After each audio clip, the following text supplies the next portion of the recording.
PowerPoint. Okay, Puedes estar okay. ahí, ¿ok? Bueno, está bien, muchas gracias. A ti. Saludos, Nolvia. Saludos, Gloria. Gusto en verte.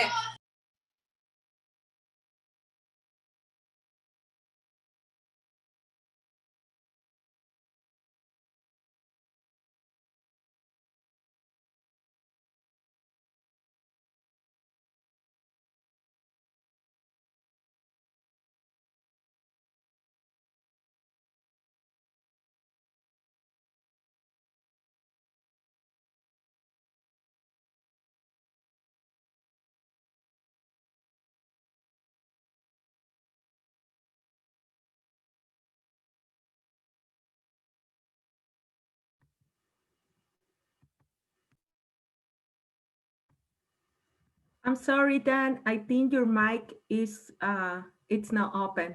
Okay, sorry about that. So we'll start one more time. So it's about 3 o'clock. So for joining us, my name is Dan Saipan, and I'm the director of Global Learning, or GEL, here at the University of Arizona. What GEL does is we integrate cultural education and provide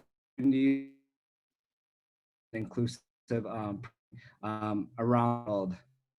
In this pandemic, we can't really travel around the world yet. So we're giving a virtual kind of experience. So hopefully you can travel this way. This program is really dear to my heart. Mexico's border issue, diverse stories and voices of Mexico. Mexico is one of the first programs that GEL actually did, Mexico City and Guanajuato. So this is great. This is, like I said, truly dear to my heart.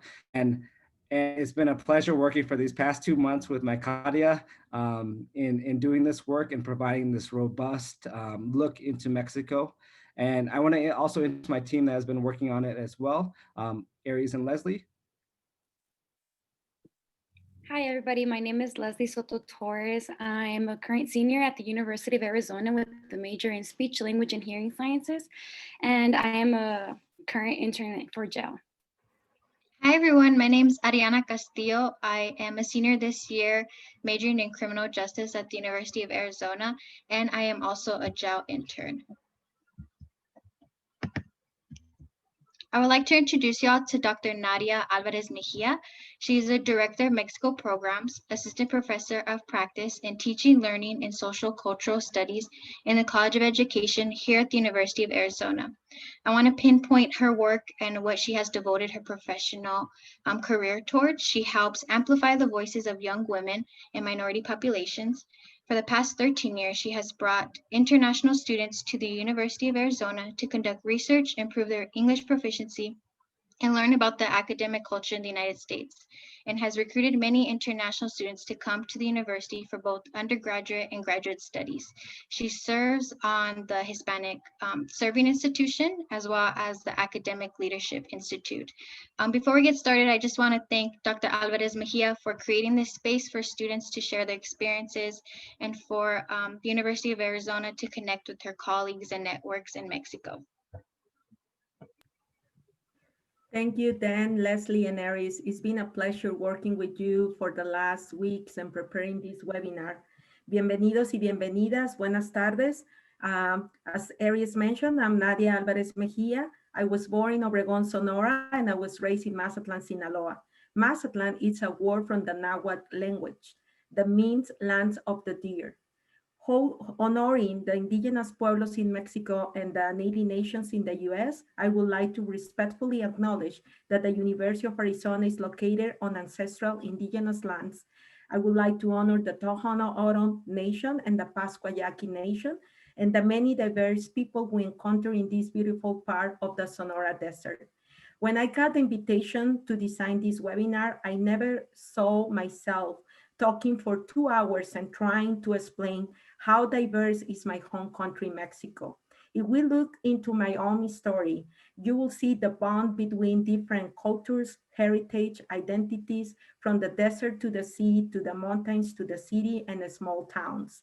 The only way that I can think about this webinar was to invite as many voices as I can, and together in 2 hours, trying to take you to an amazing journey to know more about Mexico. This webinar is also inspired in a program that I have coordinated in the last 3 years, where undergraduate students from the US have had the opportunity to navigate education in borderlands with a meaningful and comprehensive guideline.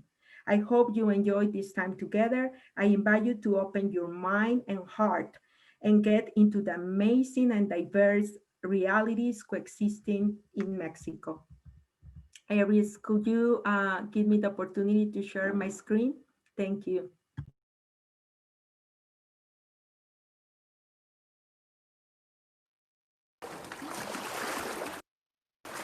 Sonora. Tierra consentida de dicha y placer.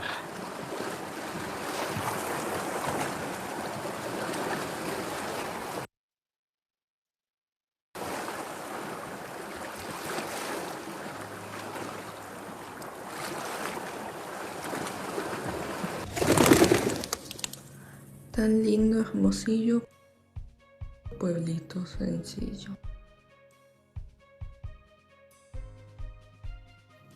Atardeceres que solo has visto en sueños. Las noches aquellas, tan claras y bellas, que están siempre en mí.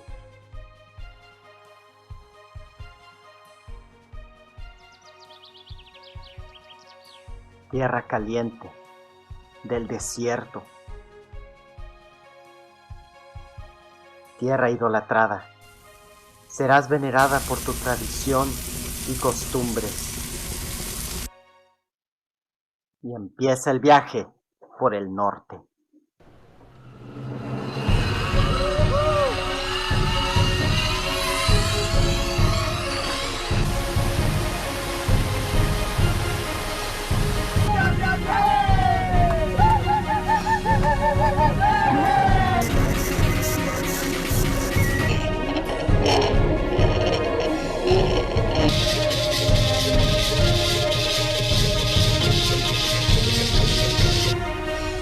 En donde todos sacamos cura.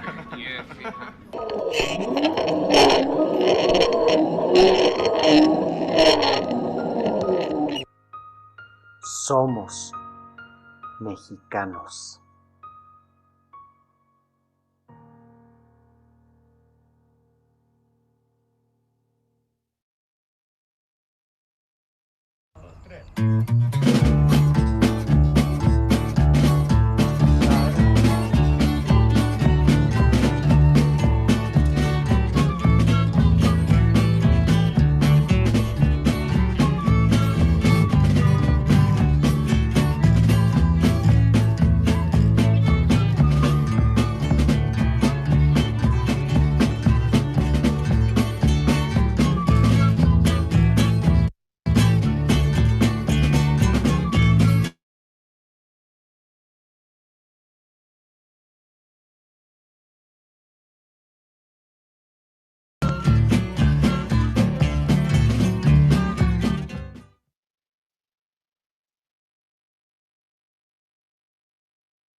Guanajuato es un estado en el centro de México, mejor conocido como la cuna de la independencia, ya que es donde la Guerra de Independencia de México comenzó en 1810.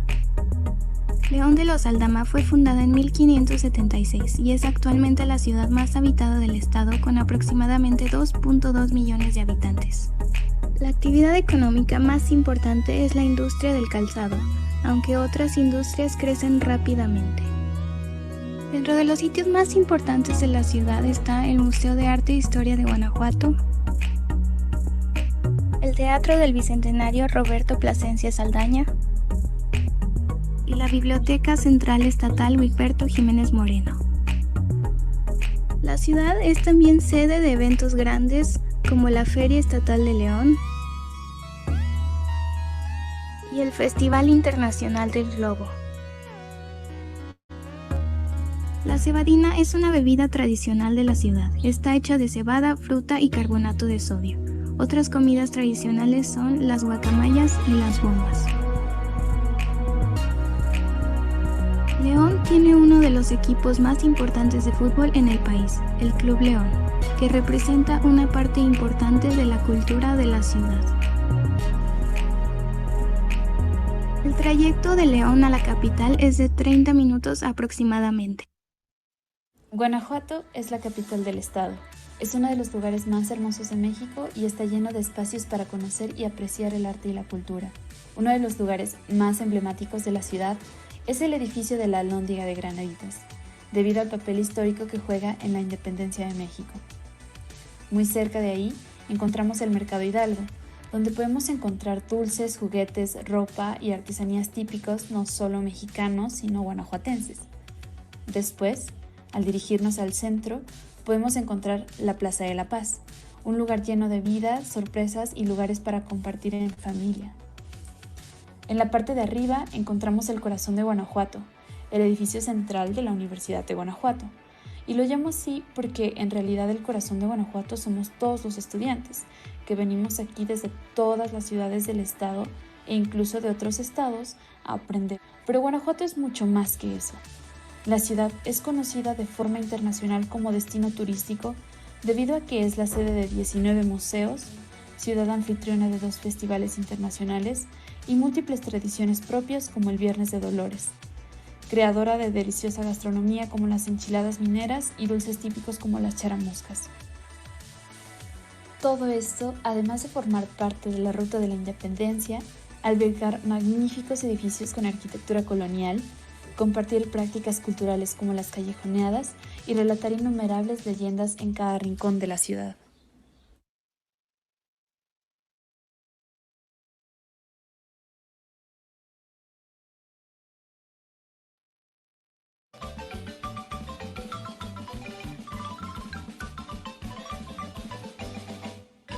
Tabasco, mejor conocida como la Puerta del Sureste Mexicano, es una bella ciudad colonial, rica en cultura y biodiversidad, rodeada por ríos que fecundan la tierra y lagunas que crean oasis naturales en medio de la ajetreada ciudad. Tabasco se conforma por 4 regiones folclóricas: la Sierra, la Chontalpa, los Ríos y el Centro, todos unidos en nuestro traje típico. Es también una moderna ciudad que aloja galerías, teatros, parques y museos en donde se guardan vestigios de la historia de la región. La comida tabasqueña es muy sabrosa, pero su especialidad es la que viene de los ríos y las lagunas, porque la base de sus comidas típicas son pescados y animales de agua dulce. Y como dice Carlos Pellicer Cámara, poeta nacido en Tabasco, agua de Tabasco vengo, agua de Tabasco voy, de agua hermosa es mi abolengo, y es por eso que aquí estoy.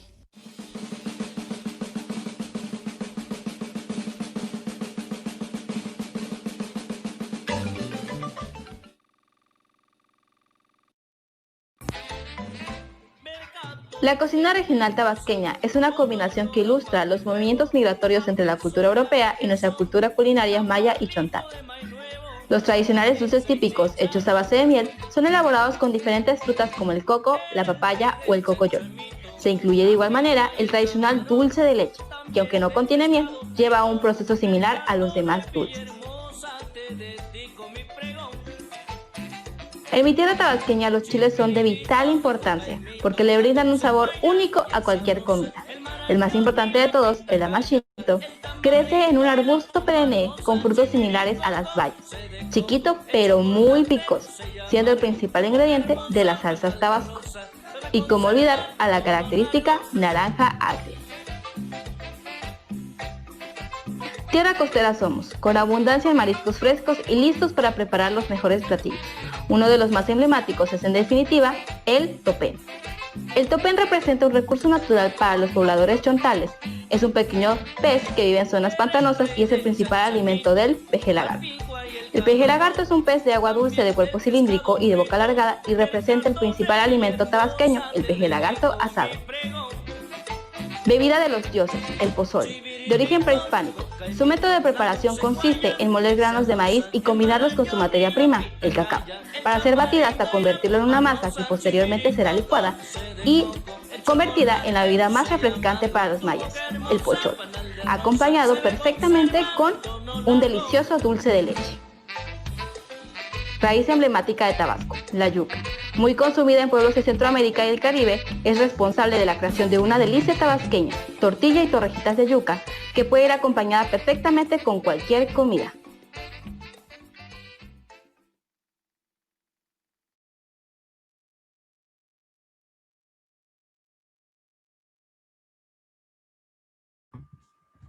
So after these three amazing videos, and I will try to post the translation for the last one, I would like to welcome a group of undergraduate students from Mexico. Through their student journey, all of them have had the opportunity to be awarded with different scholarships and financial support and be ambassadors of Mexico around the world. Their efforts and creativity are behind these videos that we project. They were inspired by their Mexican eyes and hearts. Denny, Lisbeth, Ana Patricia, Fernando, Kevin, and Lucia, welcome to this session. A special mention to Yamile, who couldn't be here today. She's taking a test as part of her student journey. We will start our open conversation where attendees will have the opportunity to ask questions and or share comments about these videos. I will try to ask a question to each panelist during the Q&A session, so feel free to post comments and questions in the Q&A or also in the chat for this Zoom. So students from Mexico, thank you for being here today. And during the time that our attendees are putting their comments or questions about the videos, I would like to open the conversation with one question. And maybe I'm gonna start because we are close to the north of Mexico. So maybe we're gonna start with our students from the center from Guanajuato. With this question, when you are thinking about producing this video, what was the first thing that you thought about how to select those areas in your city, and what are the things that you would like to project through this video? Benny? Well, I'm not very good at editing, and also I'm not very good at recording. So you may not see like how beautiful Guanajuato really is. And when I thought of this video, I wanted to share like all these, I don't know, like for me, Guanajuato is like a very magical place. It has like a mix of everything a student would love to know and to meet. For example, we have like a lot of, I know, museums. We have like a lot of cultural spaces. We have a lot of, I don't know how to explain this, like international and intercultural spaces to share with a lot of different people. We have a lot of food. How do I say it? Like places to know. Yeah, places where you can go and experience a lot of different food, not just from Guanajuato, but like from, well, not just the city, but from all the state of Guanajuato. Also, there's the university that it's like a very important part of the city. I don't know, like we have a lot of a mix of a lot of cultures. So that's what I wanted to share. It was very, very hard to choose some places because Guanajuato is very big and we have a lot to share. So I just choose like the most important places because of our historic, yeah, like our history. So that's what I share with you. But if you have the chance to look more about Guanajuato, you will know that there's like a whole world inside the city, more than like what I could just share. Thank you, Danny. Kevin, I have a question for you, and it's not, the intention is not to stereotyping, of course, our diversity identities that we have in Mexico, but how do you describe the Mexicans living in the north of Mexico? What are the characteristics? What, sorry? Oh, can you hear me? Yes. The Mexican what, sorry? I didn't understand. It's my internet.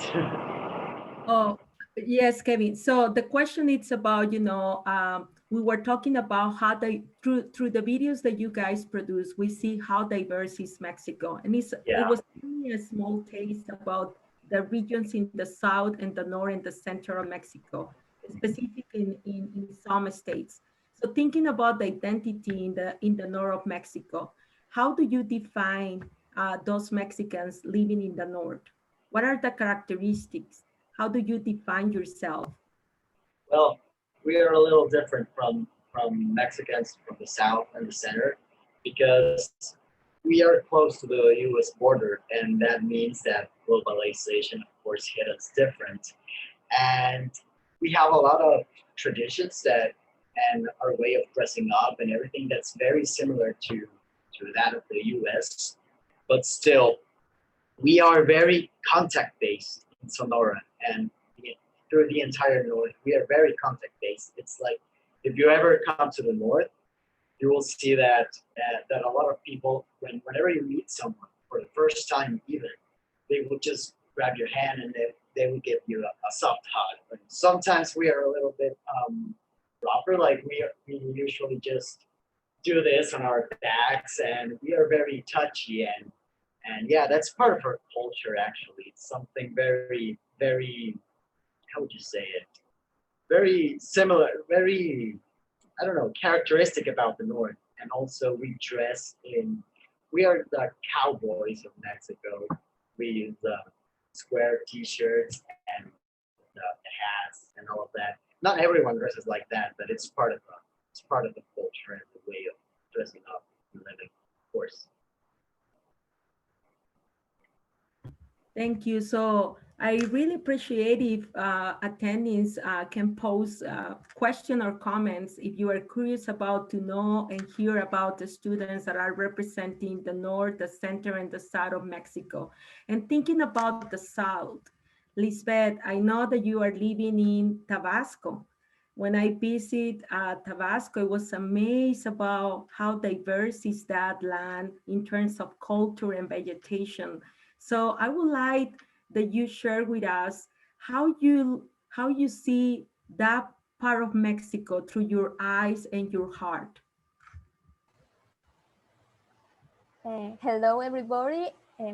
First, thank you for that opportunity. And second, Tabasco is simple, amazing. It's a small region, but it's rich in culture, but especially it's rich in food.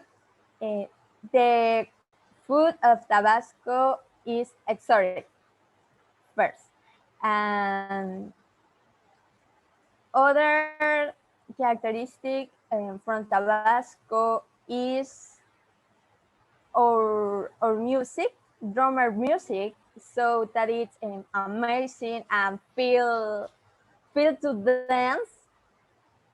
But Tabasco is incredible, a good place to visit, rich in a lot of things, and the people who live there is a good people, and we love to everybody to visit them.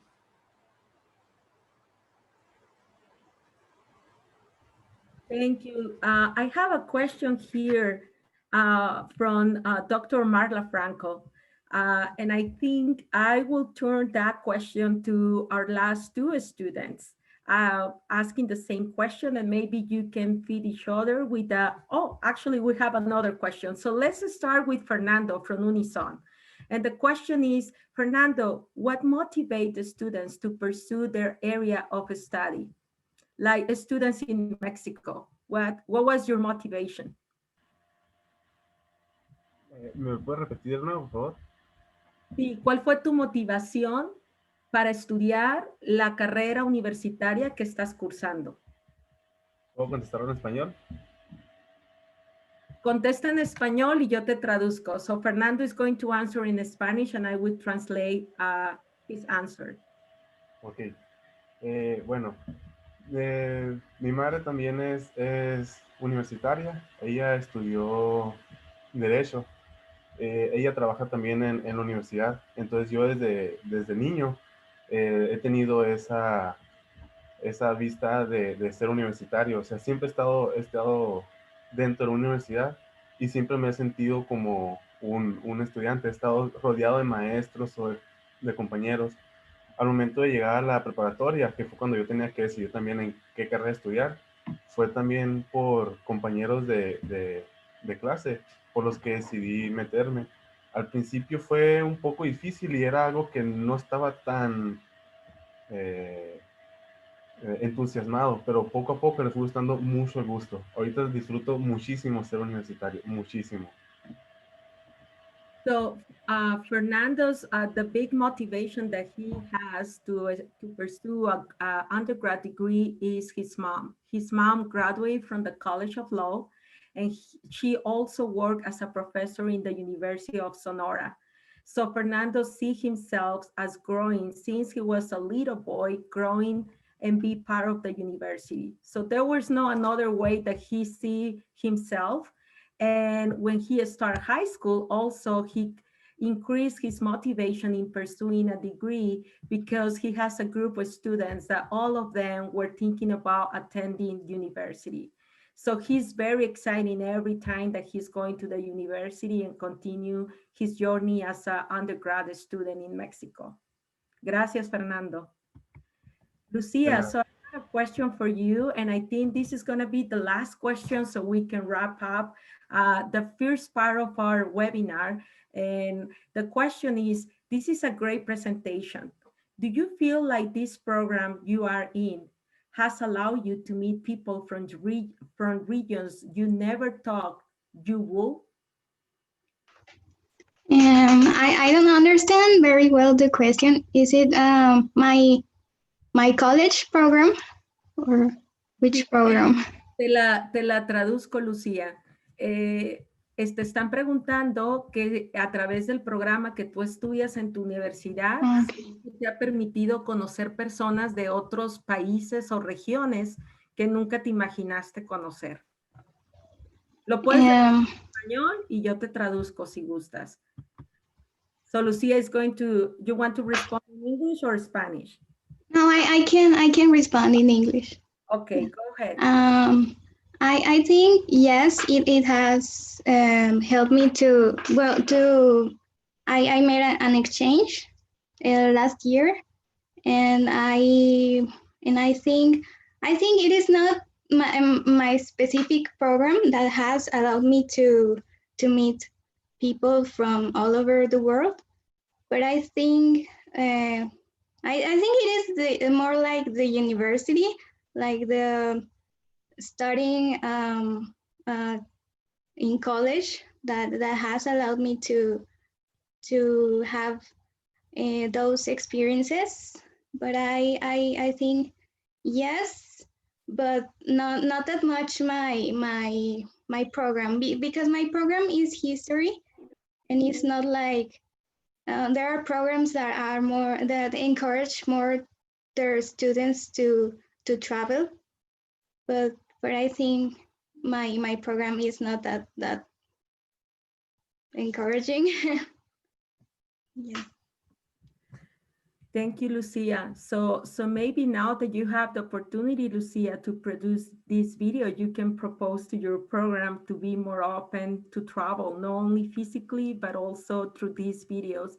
And I would like to say thank you to all of you, because producing these videos, it was time consuming, and also you volunteer. It was a call in each university that they were looking for students willing to produce this video. And I really appreciate all the time that you invest and the inspiration that you put to show a little bit about Mexico from the north, the center, and the south.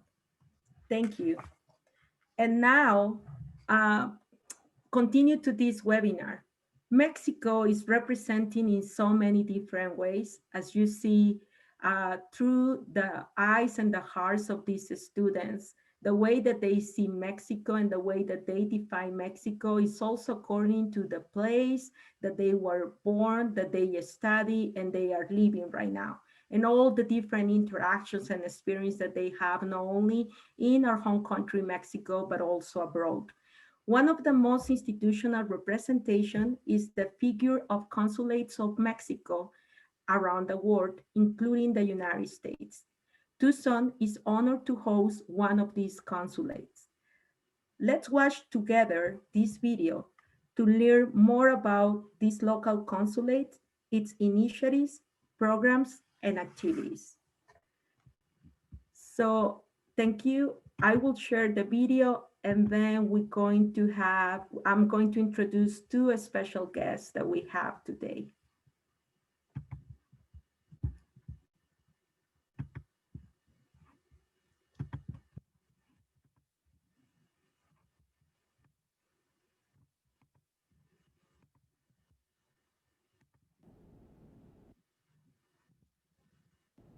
Hello, good afternoon to everyone. I am Rafael Barceló, the Mexican consul in Tucson, and I am very happy to be here with you.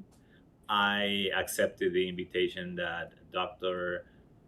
Nadia Alvarez extended to me to participate today to talk about what a Mexican consulate do, particularly what the Mexican consulate in Tucson does. We will be talking today about the different departments or areas or services that we provide to our community and what's the work of the Mexican consulate.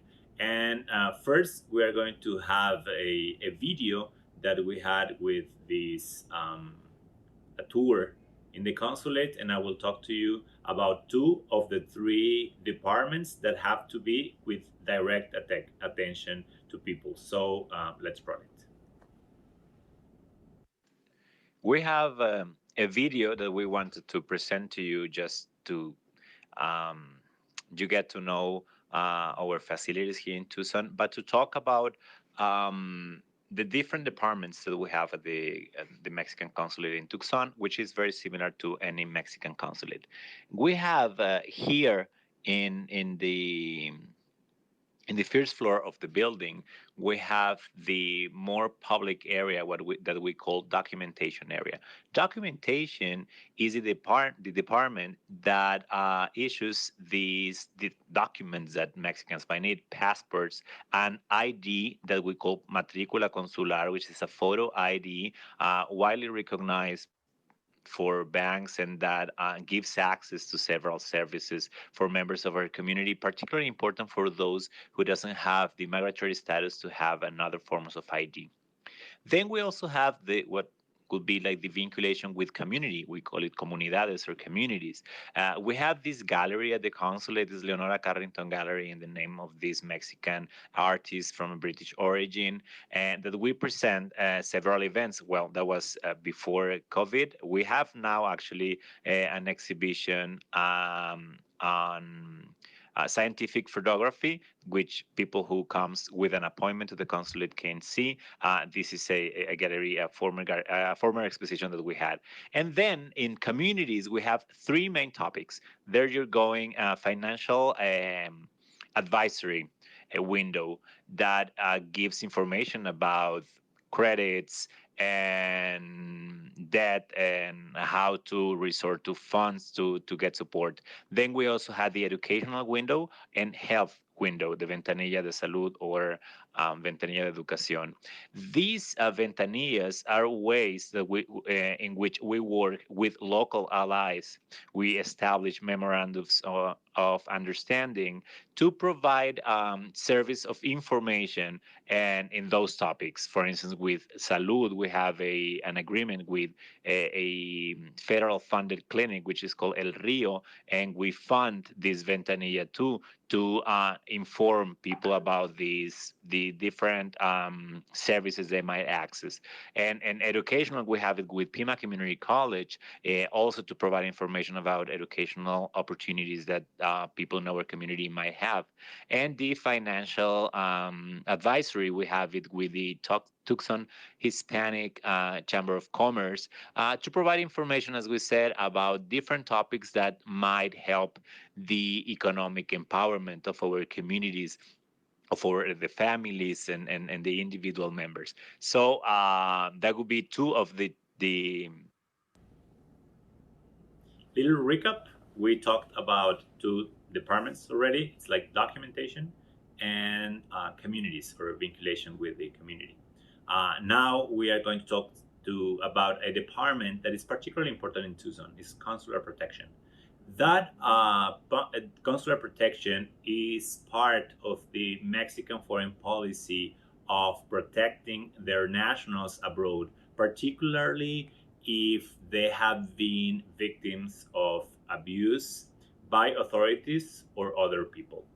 I am very happy to be in Tucson, actually, because Tucson is very emblematic for these services, particularly since the route of migration that comes across the Sonora, Arizona desert. And it has become, decades ago, one of the main routes for irregular migration.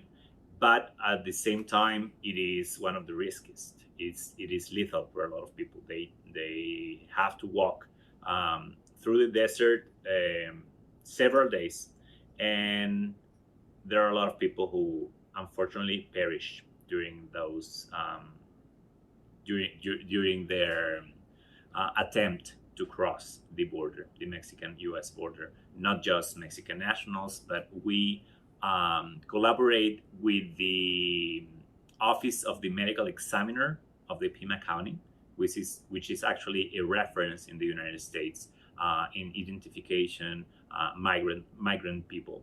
And we have to conduct a process of fully identify these people. Some of them may carry with them a form of ID, so the examiner have an idea of who that person might be. But particularly for those corpses that have been in a very advanced degradation process, they need to be identified through other means, DNA tests, or when it's possible, through fingerprints. So we have to contact their families and initiate that process.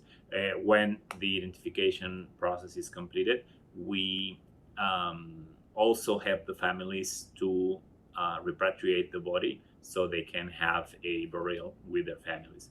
But that's not the only thing that we see in consular protection. There are so many things. It's like migratory detentions, even criminal processes that some people might have to face, and particularly for those who don't have an adequate legal defense, we as consulate provide some form of legal representation, sometimes even covering part of those expenses.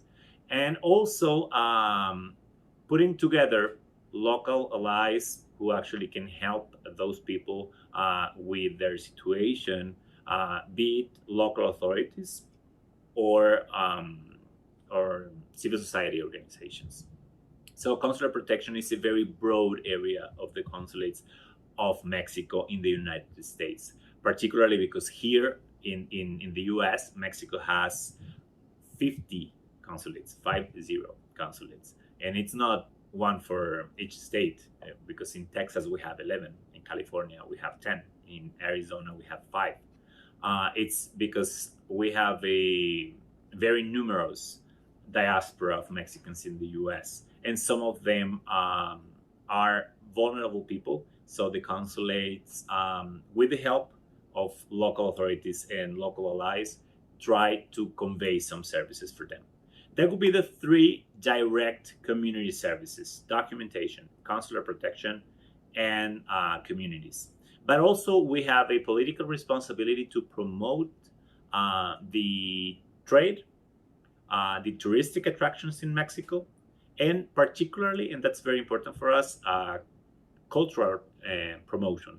So as we saw in the video, here at the consulate, we have a gallery that we use for the promotion of particularly of Mexican arts and culture, but also to use it as a bridge connecting artists from the US, artists from other Latin American countries, and of course artists from Mexico. So the consulate has, as you have briefly learned today, a vast array of services, of functions. But in the particular case of Tucson, we have here you can call it a call center, but it's not actually a call center. It's more like a center for a rapid reaction that is used nationwide. It is here in the US. It is here in Tucson, but it serves for all of the problems and topics that we talked about, but across the United States. This is called CIAM, which in Spanish would be the Centro de Información y Asistencia a Mexicanos. It's like a Center for Information and Assistance to Mexicans. So it's a 24-hour, 7 phone line that people in the US, Mexican people in the US or abroad, but that they have a problem here in the US, might have a recourse to. And we here operate that CIAM, that call center. And it's a way to articulate the people directly with the Mexican consulate that they need to talk to, because it's not always easy to know, particularly from people who is not familiar with a particular area, state, where is my consulate. But also directly, they provide some services like searching for people, particularly searching for migrants or people that has been detained. We have access to databases that are available for us to consult and to give information to those families.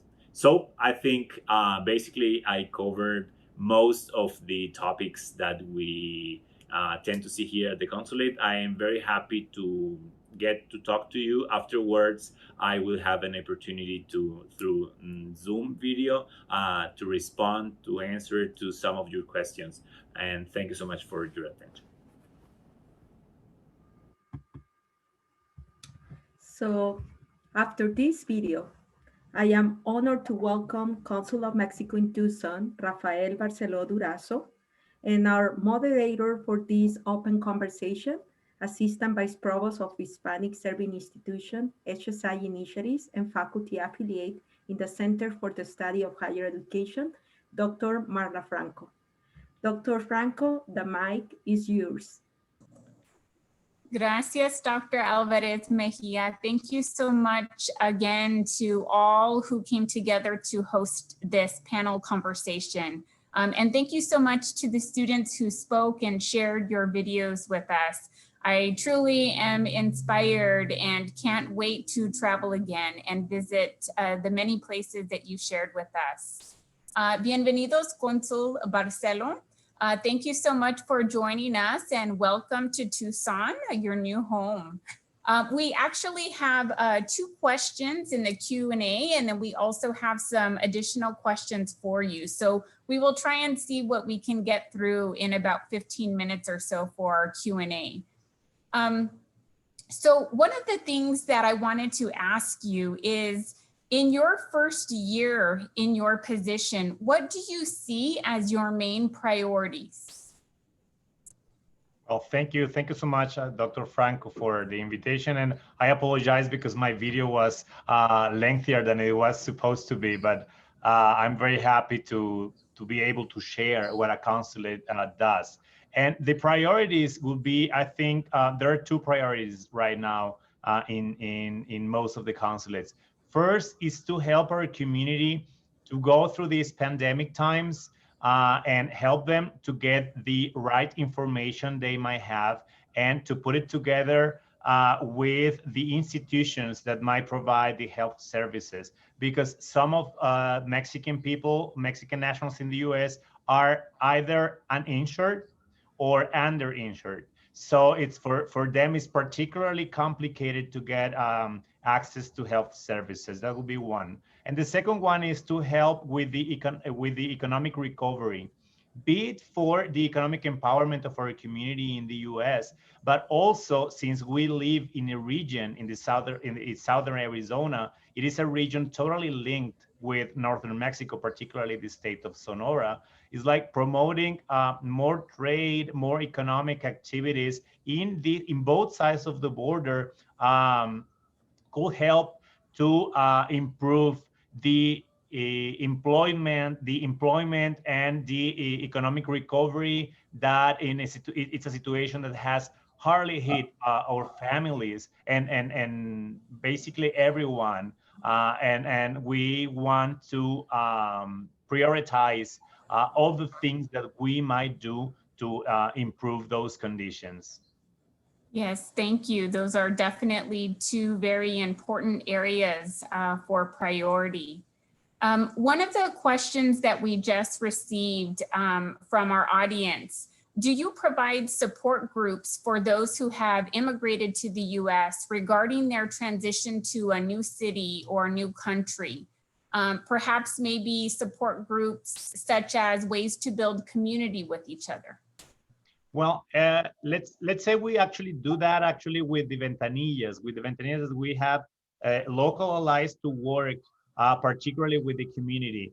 We don't exactly do support groups, but that might be a good idea to do it in case we actually have a group of people resorting to us to have those to help them to go through. But for instance, particularly in improving the access to educational opportunities and help.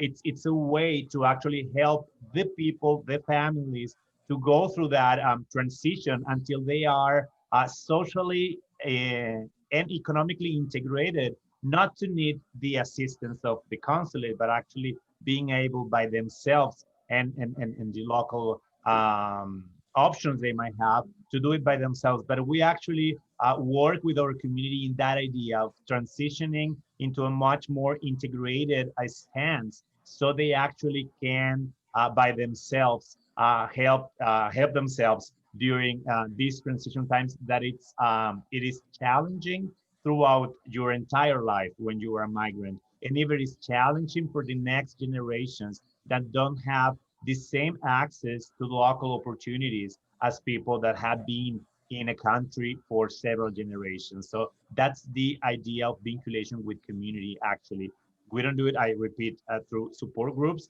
but I think that might be useful in case we have a group looking for that. Yes, perhaps a good idea to consider. So another question that we received from the audience, they state that they certainly heard you discuss the work that you do around DACA students, but are there other resources being provided to them in obtaining citizenship? Well, yes, we cannot grant citizenships to anyone because that is a decision of the U.S. government. But actually, we as the Mexican government help them with the documents they might need, with legal assistance of the proceedings for doing the path to citizenship. It is very complicated right now, we have to say it, but actually having the DACA status help people to better integrate into their societies, because what DACA is actually it's obstructing the possibility of being deported. Right now, that's what DACA is. but that's extremely important actually for people who were brought here when they were children. We actually provide sometimes even with some economic help where the situation it's necessary for them to continue with the administrative proceeding for obtaining the DACA status. As you perhaps some of you might know, it's not possible to actually have a new case right now. It's not available right now. It is possible to renew it by 1 year, but we support a lot and we work aggressively in that, because I think it is a way, particularly for people who might have a very hard situation going back to Mexico or other countries where their families brought them to the U.S. because they don't even speak Spanish well. They weren't educated in Spanish, so it's even difficult for them to go back to the country of citizenship. So we help them through that process. But just to clarify again, that is not about obtaining citizenship. Right now, it's not a possibility in DACA for DACA recipients. I hope it will be the path to citizenship, but it's not right now. It's a way to avoid being deported. Yes, I think we all could agree that we would love to, we look forward to that being different one day. And we thank you for your leadership and commitment, though, to supporting, students and people with DACA status, and or at least informing people of what their possibilities and opportunities are. Thank you for that. We have another question for you, and this is perhaps maybe an opportunity to learn a little bit more about you. What experiences have been most helpful in preparing you for this new role? Well, it is a public contest to get. It's a career. It's the diplomatic career. We are part of a body of the Mexican state. So and we have to compete with so many people. And so what did I do? It's like I studied a lot when I was in college. It's like that's the real deal. It's not preparing for the contest. It's studying a lot when you have the opportunity, and every day you have an opportunity. I learned foreign languages. Well, my broken English is not the best representation, but I also learned French and Portuguese. It's a way to expand the possibilities to being selected in this public contest. You have to study a lot about the universal history and Mexican history, and loving what you do, and the possibility of serving the nationals of Mexico, and to represent with pride the country that you are from, and that puts you in the right path. So I think that's what prepared me, if I am prepared enough for this position. Yeah, that sounds very competitive and intense. So congratulations. Thank you. I'm wondering, since we have some students in the audience, I'm wondering if you have any words of wisdom that you would like to share with them, either in English or Spanish. Well, yes, if I can turn to Spanish, I will love it. Sure. Mi sugerencia es que si tienen la oportunidad de hacer una experiencia internacional, la hagan. Y las oportunidades vienen en formas muy diferentes. Tener amigos o amigas de otros países, leer literatura en otros idiomas, escuchar música o ver cine de otros países, los va a enriquecer mucho. Contrastar lo que ustedes son contra lo que es diferente les hará aprender más de ustedes que seguir viviendo siempre en el mismo contexto. Y el mundo es mucho más grande de lo que solemos ver, y el mundo es fabuloso también, aunque tenga sus obstáculos. Así que la educación y el conocimiento son la mejor puerta para crecer, para ser mejores personas y para ponerse en el camino a la felicidad, que estoy seguro que lograrán. Very good. Thank you so much. I'm sure the students appreciated hearing from you.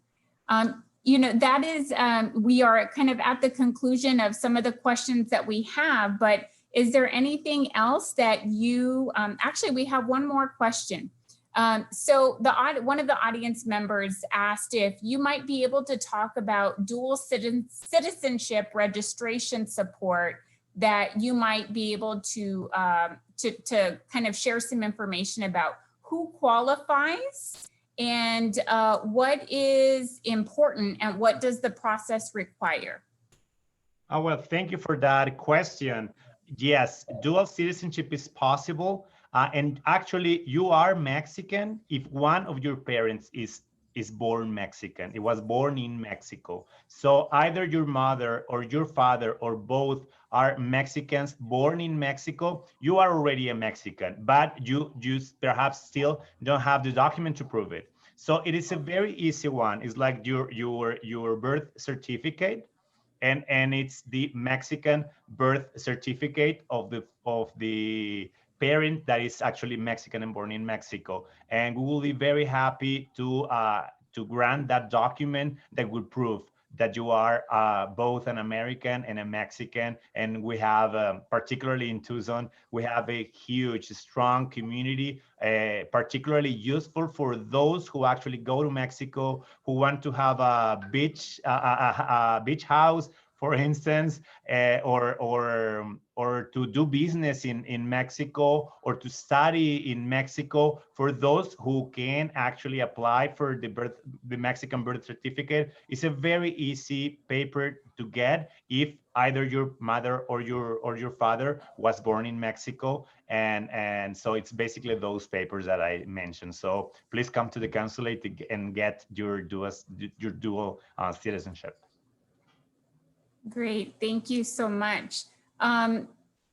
Okay, I think you may have answered a little bit more of what is shared here, but do you have any last words that you'd like to share, or things about your role or the consulate? Please share with us in this last minute or two that we have. I want to congratulate the students. I wrote down some of the names: Fernando, Lucia, Kevin, Lisbeth, Denny. Wonderful videos. It really made me very nostalgic to go back to Mexico and visit the southeast of Mexico, the center Mexico, and my home state, Sonora. I am Sonorense. And so congratulations for that. And another one is, like, if you would like to be part of the diplomatic corps, please go research on the internet about it. We will love to have more enthusiastic students, men and women who can serve their country abroad. So thank you so much to every one of you. Thank you so much for spending some time with us this afternoon and for engaging with our participants. We look forward, certainly on behalf of the University of Arizona, I am very excited to continue our collaboration with you and your office. So thank you. Thank you, Dr. Franco. Nadia? Thank you, Dr. Franco. Thank you, Consul Rafael Barceló, for this informative but also very meaningful conversation. And before we're gonna take a break, I just want to highlight the message that Consul Barceló said in Spanish, that it's to be open and learn from others to really understand who you are. Don't be afraid to read and to travel and to know other cultures. And also understand that this world has a lot of challenges, but it's a very beautiful place to live. So thank you so much for this message. Thank you so much, Dr. Franco, for being our moderator. We're gonna take 10 minutes break. And during that time, you're gonna have the opportunity to listen some music from Mexico. So we'll be back in 4:10 p.m. Thank you, everyone.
Canto a los que ya no están, a los que nos dejaron bailando este vals. Lloro por los que han partido, tanto nos enseñaron y hoy son eternidad. En un suspiro se acaba la fiesta, cuando menos lo esperabas. No hay lugar donde esconderse, ella no se detiene. Llega, algún día llegará. Mayika, se me cayó el internet de aquí de la casa y me estoy conectando por el celular a la reunión. Viene, algún día vendrá, no te va a preguntar y este vals tendrá un final. En un suspiro se acaba la fiesta, cuando menos lo esperabas. No hay lugar donde esconderse, ella no se detiene. Viene, algún día vendrá, no te preguntará y este vals tendrá un final.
aceptar bien mi derrota y brindarte felicidad. No me queda más si tu regreso hoy sería una imposibilidad.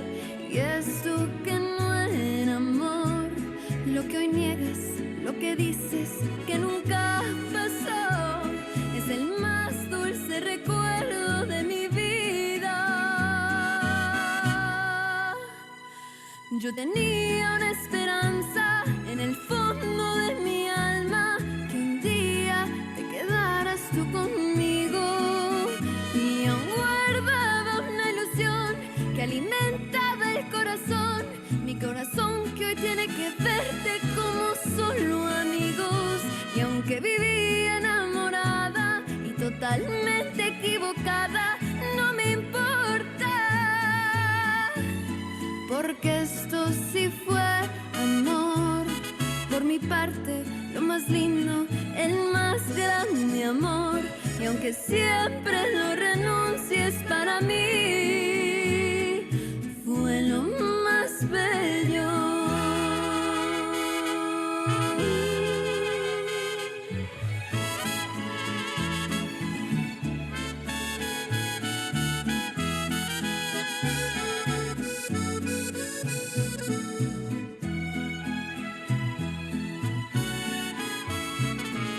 Tenía una esperanza en el fondo de mi alma, que un día te quedaras tú conmigo, y aún guardaba la ilusión que alimentaba el corazón, mi corazón que hoy tiene que verte como solo amigos.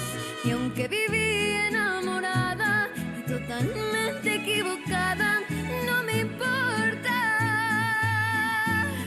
porque esto sí fue amor. Por mi parte, lo más lindo, el más grande amor. Y aunque siempre lo renuncies, para mí fue lo más bello.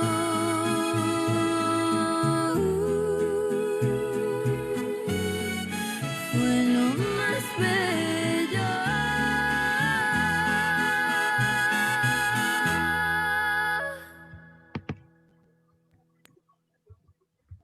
So welcome back to our second hour of this webinar. If you have the opportunity to listen or watch those videos, you will see how diverse is Mexico. Mexico is one of the top countries in our days that is producing opera singers. The second video was recording in my home town, Mazatlan. And one of the opera singers was one of my colleagues when I was in college. The second one is also showing that many times we are talking about the influence of Mexico in terms of music in the US, but also you can see that the presence of Mexican American Latinx in the US also has influence in those that we are living in Mexico. So our first presenter for this second hour is Dr. Gloria Siria Valdez, who is a professor and researcher in the Colegio de Sonora, Colzón. He will present and talk about return migrant children in Mexico. I would like to also introduce Priscilla Ayala, Associate Director in HSI Initiatives. Priscilla will assist in translating Dr. Gloria's presentation. Thanks, Priscilla, for your professional assistance. Doctora Gloria, el espacio es todo suyo. Le recuerdo que abriré mi cámara cuando falten 5 minutos para concluir su presentación. Muchas gracias por estar el día de hoy con nosotros. Thank you, doctora. Adelante, por favor.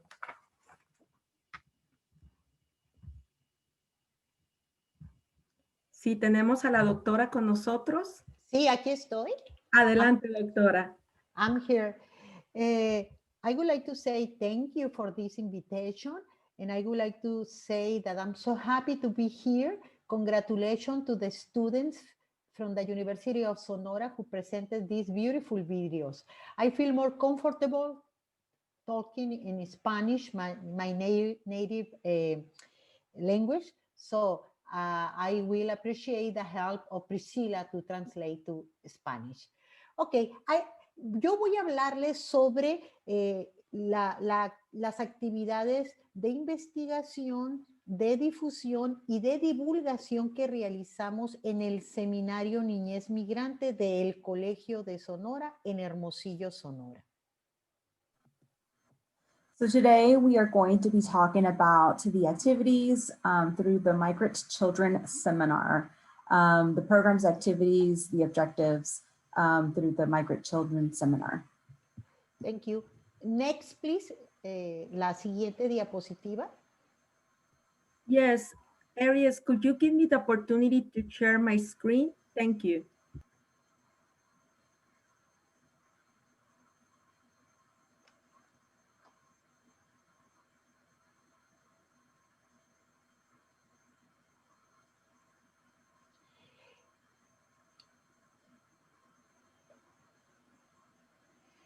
Thank you. Thank you. El Seminario Niñez Migrante, ¿qué es?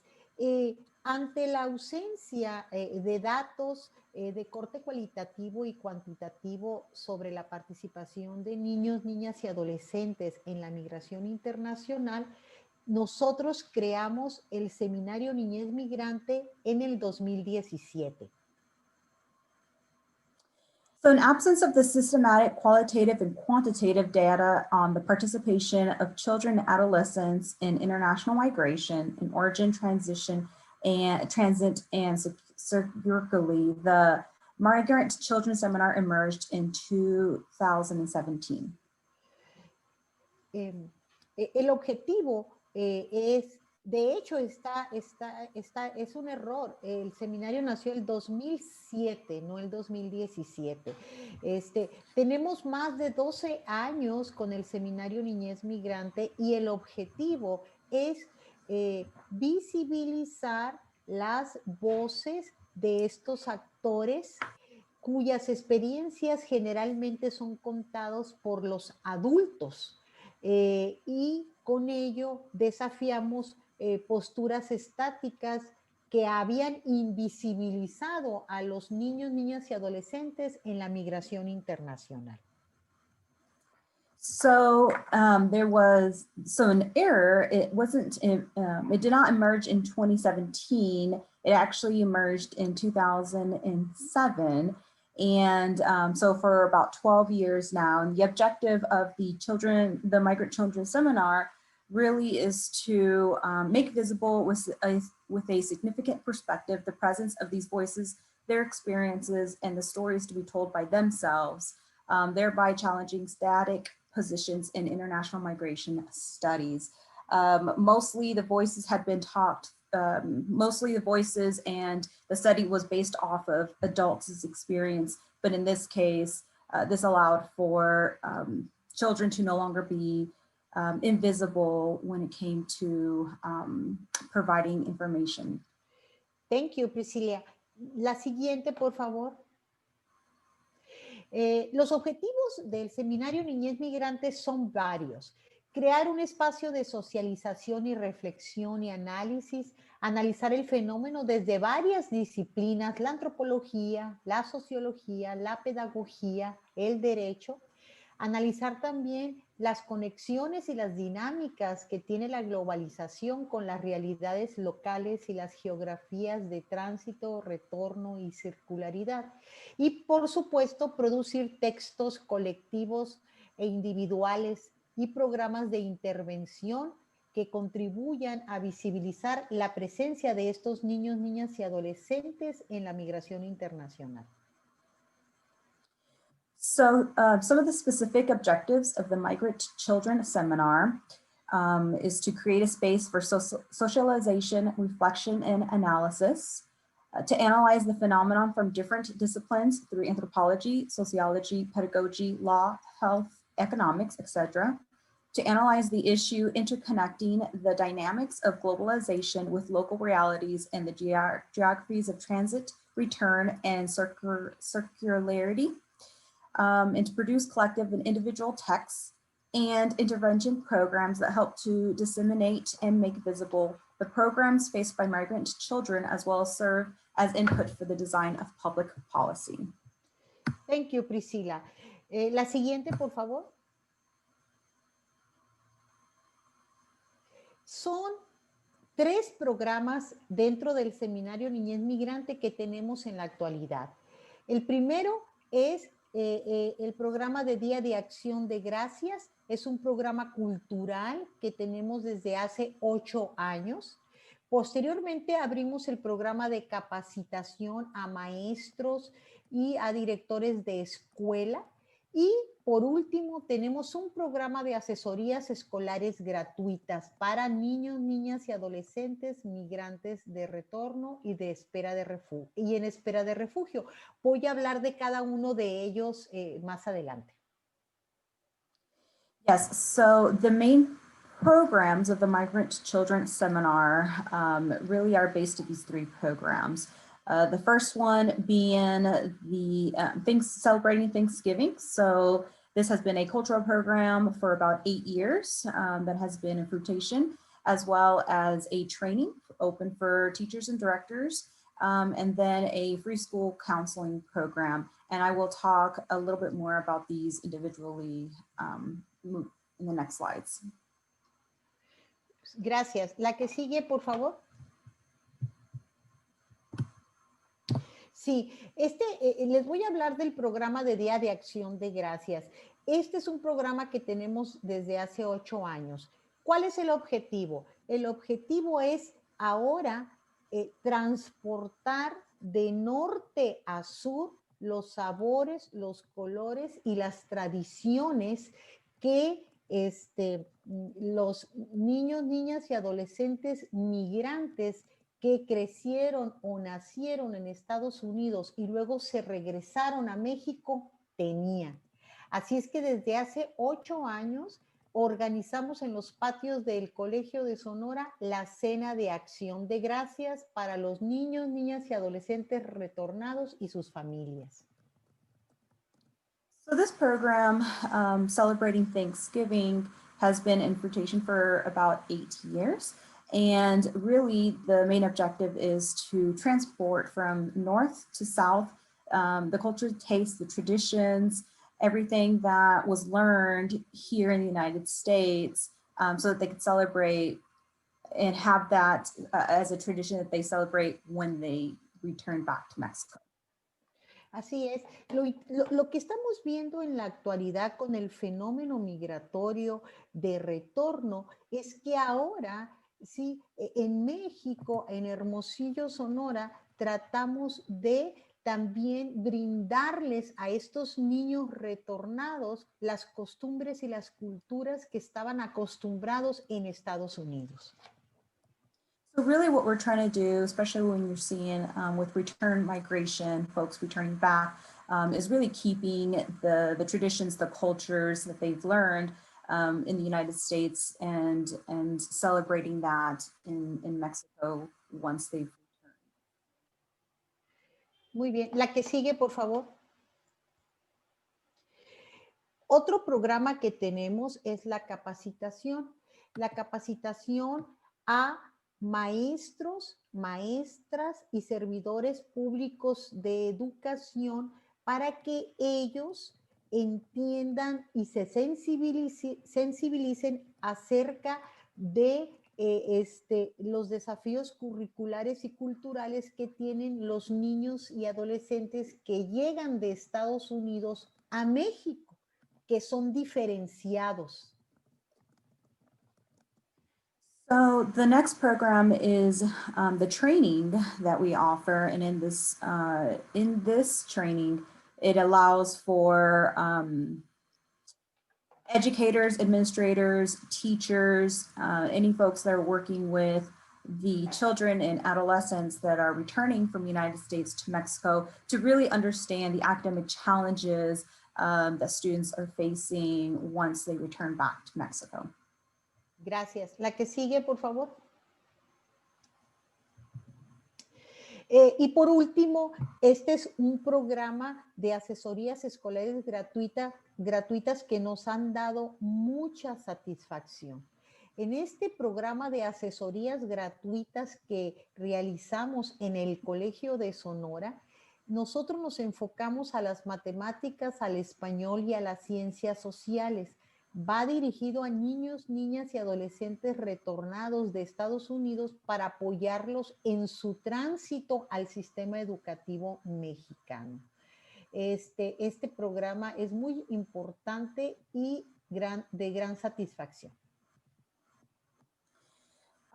The next program is the Free School Counseling Program. It's a free counseling in mathematics, Spanish, and social sciences for children and adolescents returning from the United States to support them in their transition to the Mexican educational system. Sí, es en matemáticas, español y ciencias sociales porque nuestras investigaciones han mostrado que son las materias en las que más batallan cuando llegan.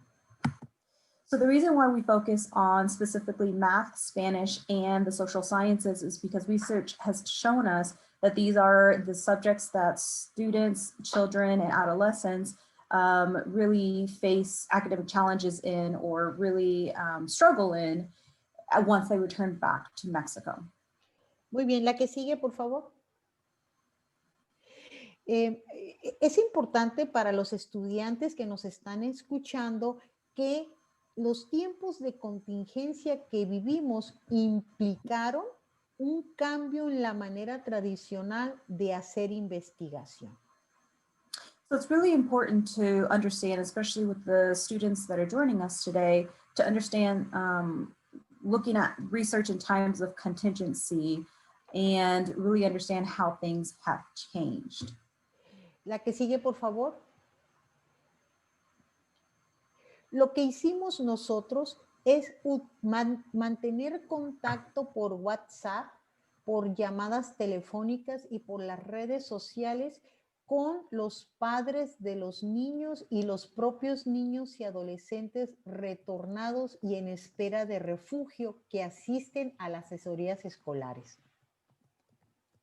So some of the things that we did, we really utilized some communication forums such as WhatsApp to be able to communicate with the parents of the children and adolescents who have returned back to Mexico from the United States.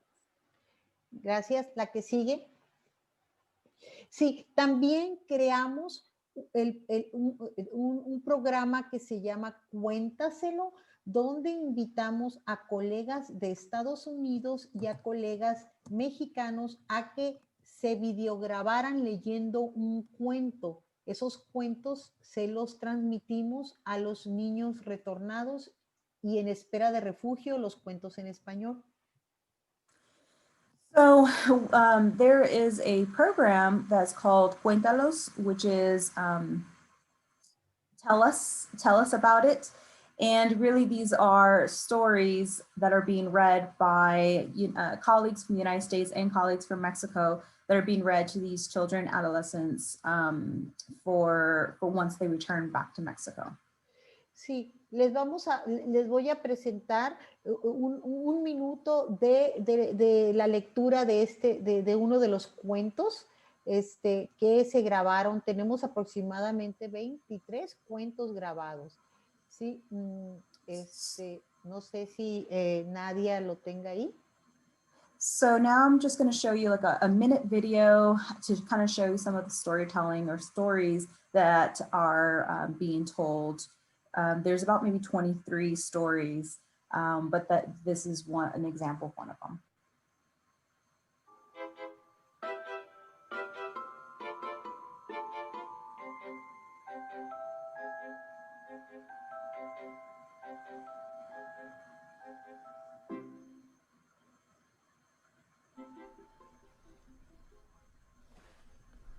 Dear Primo, a letter to my cousin by Duncan Donatiu.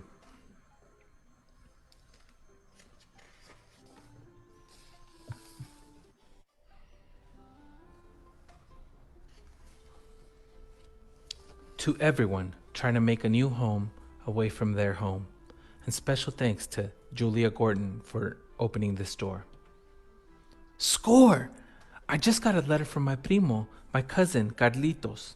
I live in America, but he lives in Mexico, where my family is from. Maybe someday we'll meet. Dear Primo Charlie, how are you? Do you wonder like me what life is like far away? I live on a farm surrounded by mountains and trees.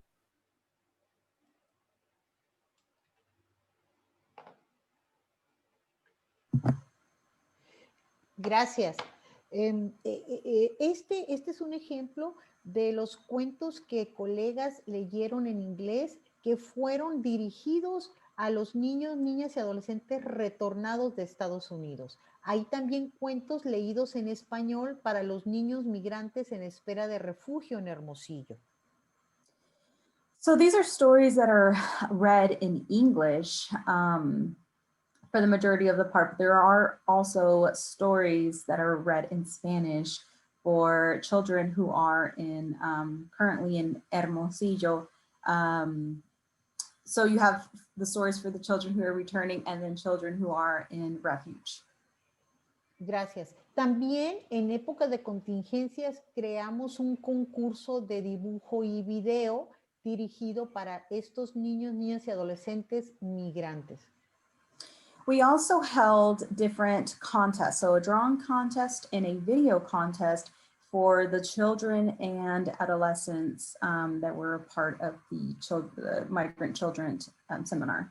Así es. Este es un collage de los dibujos ganadores escritos por dibujados por los niños, niñas y adolescentes migrantes de retorno y en espera de refugio. El tema fue el COVID-19. So here you'll see the final contestants who won the drawings, and the theme this year was COVID-19. And this was drawn by children, the returned children back to Mexico, and then the children who are waiting in refuge. Gracias. También les mostraré la siguiente, por favor. El ganador del video, el niño, es un niño de El Salvador en espera de refugio. Y este es el audio ganador. The next, what I'll show you is from a child that is from El Salvador, who is currently waiting in refuge. And this is what I'll be showing you.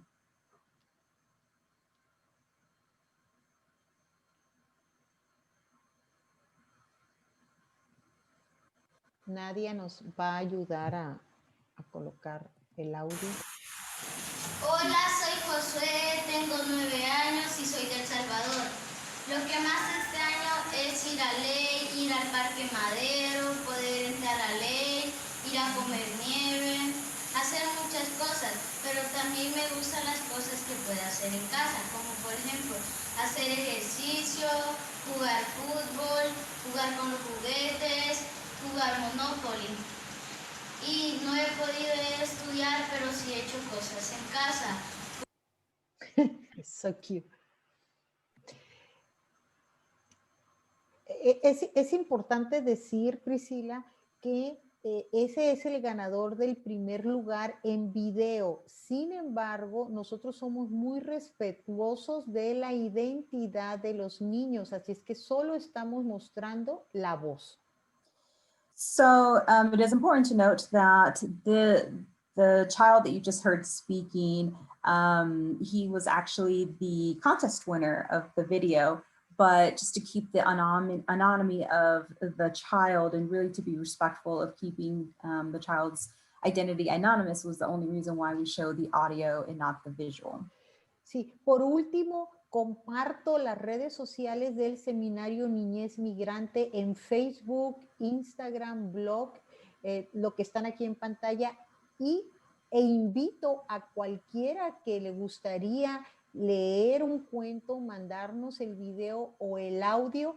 El equipo del Seminario Niñez Migrante lo edita. Es una invitación abierta y con gusto estoy abierta a preguntas. And now I actually present to you all of our social media handles. So if you would like to follow us, definitely you can. If you would like to learn some information, and definitely have an open invitation if you would like to participate in storytelling, reading a story, presenting with a video, doing some of the editing. We definitely invite you to participate if you would like to be a part of the program. Muchas gracias, Doctora Gloria. Thank you so much for this wonderful presentation. And Priscilla, you were amazing. Muchísimas gracias, Priscilla, por tu traducción. Gracias. Gracias, Priscilla. So I think because we need to introduce our next guest speaker, and it's almost 30 minutes that we have to wrap up this session. If you agree, Doctora Gloria, podemos dejar las preguntas para el final si tenemos tiempo. We can continue our conversation, and there's some times at the end of the next presenters.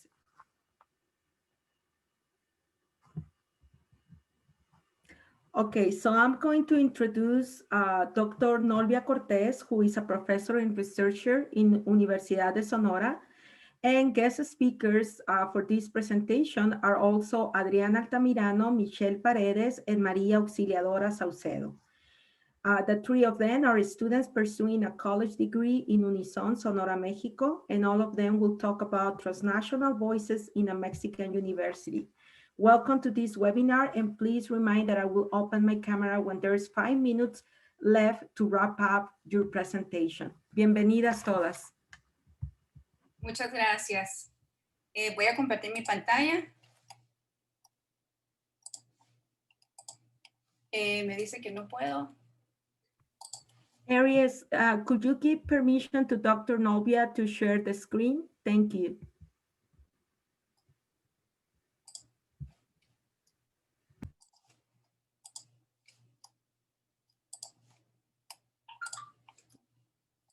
Okay, I'm still unable to share my screen here.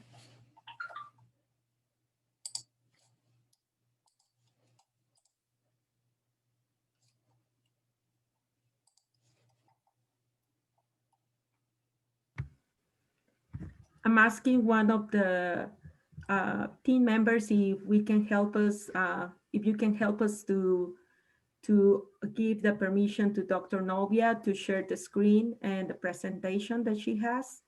Thank you. Yes, please. Thank you.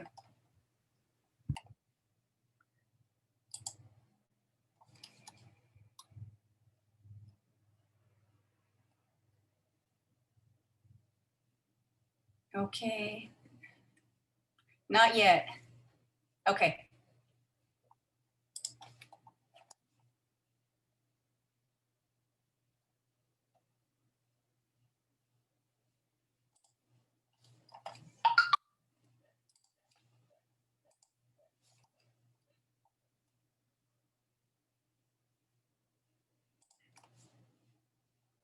It's still not allowing me to.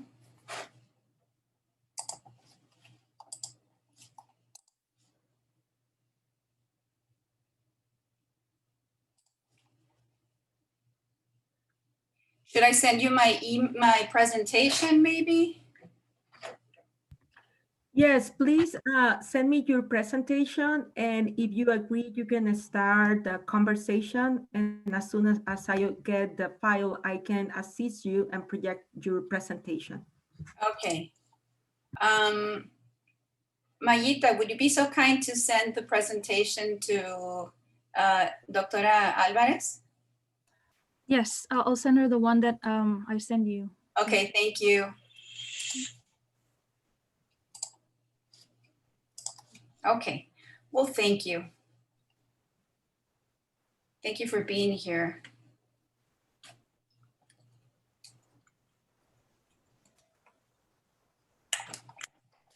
Okay, so the good part starts in about 6 minutes, right after my part is done, because we have some pictures we'd like to share with you and a video as well.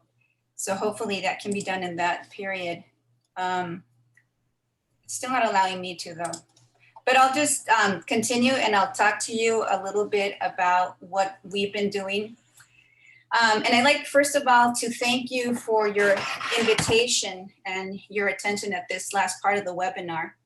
As you heard, my name is Nolvia Cortés from the Department of Foreign Languages at the Universidad de Sonora, and principal investigator of several research projects on transnational students at our university. I am also a returned migrant who spent the first 15 years of my childhood in the US and later 8 years of graduate studies. That is half my life in each country. Our talk is titled Transnational Voices in the Mexican University. I will be accompanied by 3 colleagues and students, Adriana Altamirano and Maria Auxiliadora Saucedo, better known as Mayita, who are doctoral and master's students in the PhD program in humanities, and Michelle Villarreal, who just graduated from our BA program in English language teaching, where I am also a full-time professor. All of us have collaborated in our project with transnational students at the Universidad de Sonora. To contextualize our talk, our research and higher education experience takes place at the main campus of the Universidad de Sonora, Hermosillo. Located in the capital of the state of Sonora, Hermosillo is a 3-hour drive from the Nogales, Arizona border and 220 miles from Tucson, Arizona. The Unison is the largest public university in the state with more than 30,000 students and has 5 more campuses in the state. We're the central campus. Now, in the slides, I was going to show you some information from the enrollment office where we show you the numbers. From 2002 to 2018, we have been able to detect 540 students with high school diplomas enrolled at the different campuses, with 85% of them enrolled at the main campus. However, it is important to note that in classroom surveys, we were able to detect more than double the amount of returned migrant students who arrived to Sonora before graduating from high school in the US. We have been working with the transnational students at our university since 2009, when these students became more visible in the classrooms. What made them more visible? Definitely, it was the English and Spanish registers that were different from those of the non-migrant students, fashion and hairstyles, as well as different participation patterns from the traditional students. We found that of the 131 students we were able to survey in the projects, in the previous research projects, 79% had returned from Arizona. Not surprising, given the Sonoran historical diaspora in Arizona. We found that from 2008 to 2011, there was a notable peak in returned migrant students in our classrooms. And the culprit of the return was often the anti-immigrant policies in Arizona and the economic recession at the federal level. Just as reminders, in 2006, Proposition 300 was passed in Arizona, where undocumented residents were not eligible for any public funding, including tuition waivers, discounts, and scholarships. In 2010, the infamous SB 1070 was proposed, encouraging racial profiling, violating the 14th Amendment's guarantee of equal protection under the law, and thus creating a hostile anti-immigrant environment in the state. We also found that the reasons for returning were complex. The majority attributed the return to the hostile legal, economical, and political climate, deportation, threat of deportation, or simply a bleak future because of the undocumented status that was basically a dead-end street to their future. But some also referred to personal reasons, such as accompanying an ill family member, or because they were looking for a different lifestyle upon returning. And some returns were planned, such as international scholars, students who plan on studying in US schools for a period of time, and others who are on temporary work visas. Oh, okay, good. So we would be Slide 7. Slide 7. Okay. Contrary to previous migration patterns where men were the ones who immigrated and eventually returned on their own, on this occasion, we were able to find that complete families returned, and on occasions, youths or very young adults on their own, looking for alternatives to their dead-end futures in the United States. Because they had not participated in the initial decision to migrate, we consider these youths and children as involuntary migrants. Among these youths are Adriana and Michelle. Adriana returned on her own to continue with her higher education, Michelle as a teenager in middle school with her family, and Mayita as the daughter of an international scholar. Next, please. We found that for our participants, return migration brought possibilities with it. The possibility of continuing with personal and employment aspirations despite having resided many years in the United States and having lost contact with their mother tongue in future. Next, please. It also brought funds of knowledge, summarized in 5 words as how life experiences give people knowledge, and these should be used as competencies for further learning. The experience of return migration brought diverse educational experiences on both sides of the US-Mexico border. The acquisition and maintenance of both Spanish and English, the intercultural competence as the ability to function effectively across cultures, to think and act appropriately, and to communicate and engage with people from different cultural. However, the return is also fraught with complexities, including the admissions process, which includes a standardized exam with knowledge deemed as basic for Mexican students, but not for Mexican ones, as well as bureaucratic red tape for returned migrants with Mexican and US documents.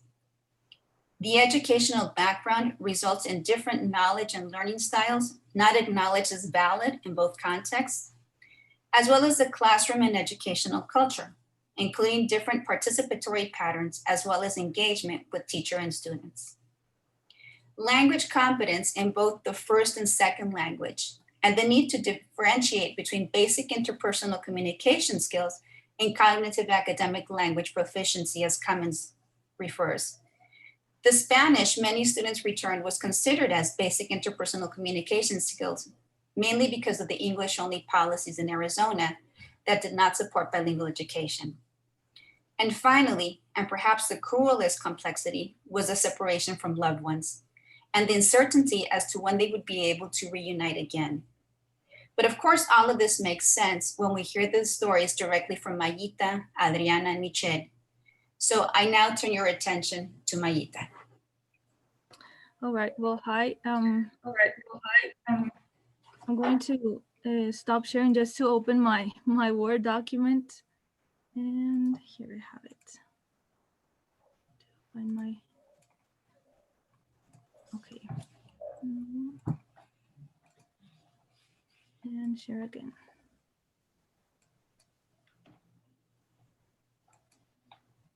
Okay.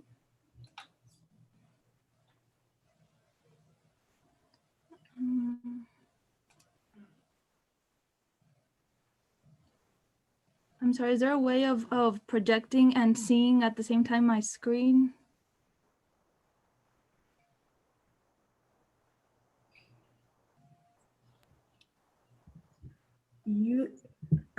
I think you're able to do it. I mean, you can set up the Zoom the way that you would like to see the screen and the presentation at the same time.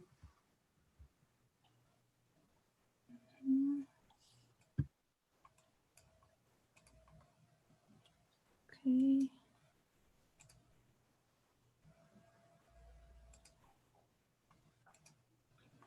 Oh, it's because it just, sorry. We can see you and we can see your presentation, Mayita. Okay. Yeah.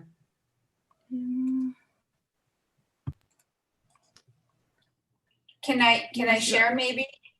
And maybe you want to open your? Yes, please, because I can't look at my Word document. Okay. Yeah, all right, so see. Because it's letting me now, so this is good. Okay, perfect. Sorry, thank you. Okay. All right. Okay, so we'll start off here. Okay. So well, thank you for being here and hearing out our stories. My name is Maria Saucedo. They call me Mayita, and as they just mentioned, I grew up in Arizona and particularly in a neighborhood called Christopher City. It was student housing for married students of the University of Arizona, and it sadly doesn't exist anymore. My parents, my brother, and I lived there while my father was doing his PhD, and this experience happened at a very crucial time in my childhood and in my development in general. Living in this place allowed me to grow up with the differences on a daily basis. The people who lived in this neighborhood were all grad students from the university, and they were from all over the world. Most of them had families with children who eventually became my friends, and they were also there just for a specific period of time, just like us. Living living in this neighborhood and attending Davidson Elementary School, which was a school that most of the kids in Christopher City went to, faced me with people I would have never met had I lived my whole life in Mexico. The classrooms were filled with people that looked very different from each other, and that taught me a lot of things. Living in Christopher City felt like being inside a bubble. As a child, I learned to walk in the shoes of others every day. I learned to act according to each other's each house's rules, customs. In some houses, I had to take off my shoes, and others I had to consider the parent who was praying and just be careful not to step on them or trip. All of this was possible to the somewhat similarities that the people in this community shared. Here, people didn't have to worry about accent or proficiency. It sometimes didn't feel like living in the United States. What they shared was also being part of this academic community and the fact that we were all foreign in a way. So it was natural to learn that people from different countries existed, and it was really cool. So as a child, when I went to the United States, I already had a language, I already had an identity in the process of being built. And then I acquired another language by interacting both with native speakers and with people who were using the language to communicate as at the same time they were learning it, just like I was. And through this process, my identity and my personality changed as well. By the time I went to Tucson, I was 2 years old, but I was already fluent in Spanish. So not being understood by non-Spanish speakers had an impact in my personality, which made me become a little bit more shy or shyer. In my years in Tucson, each person that I met, sound that I heard, foods, words that I learned, etc., it made me a little bit more of who I am, right? And I grew up surrounded by all these colors and voices. And throughout this whole experience, I somewhat created and found my own.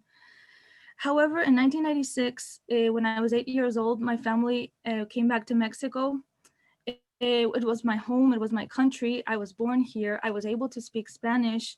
This is a place where I spent most of my summers, my vacations, weekends, and I honestly don't remember not wanting to come back, yet coming back changed my life once again.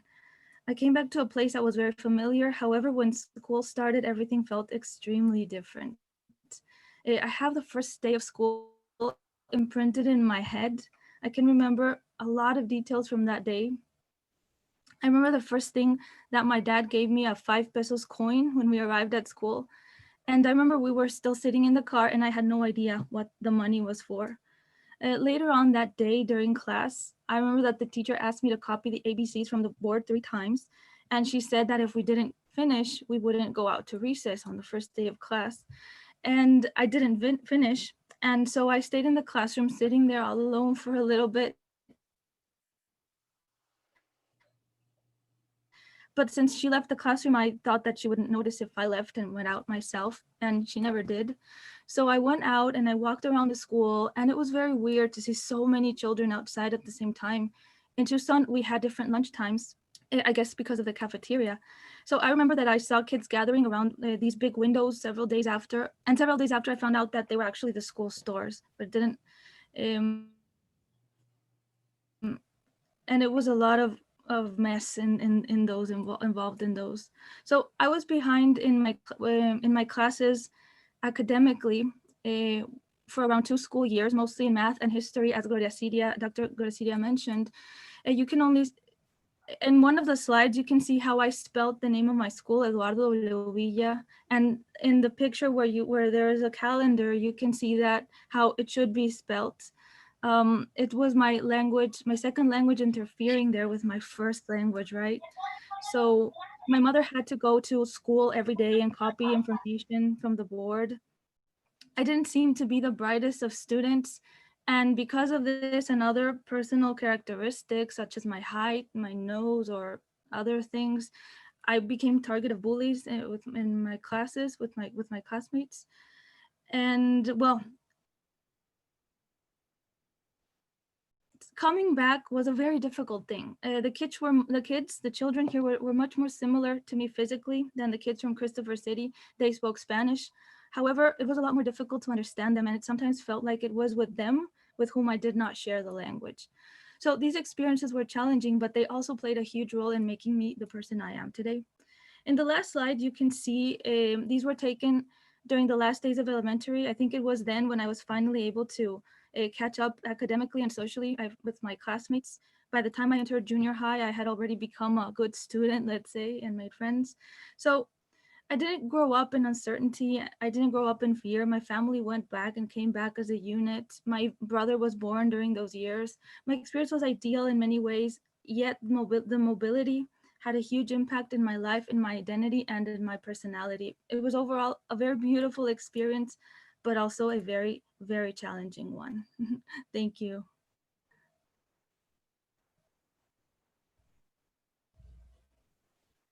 Okay, thank you, Mayita. So, hello, everyone. Can you hear me? Hello?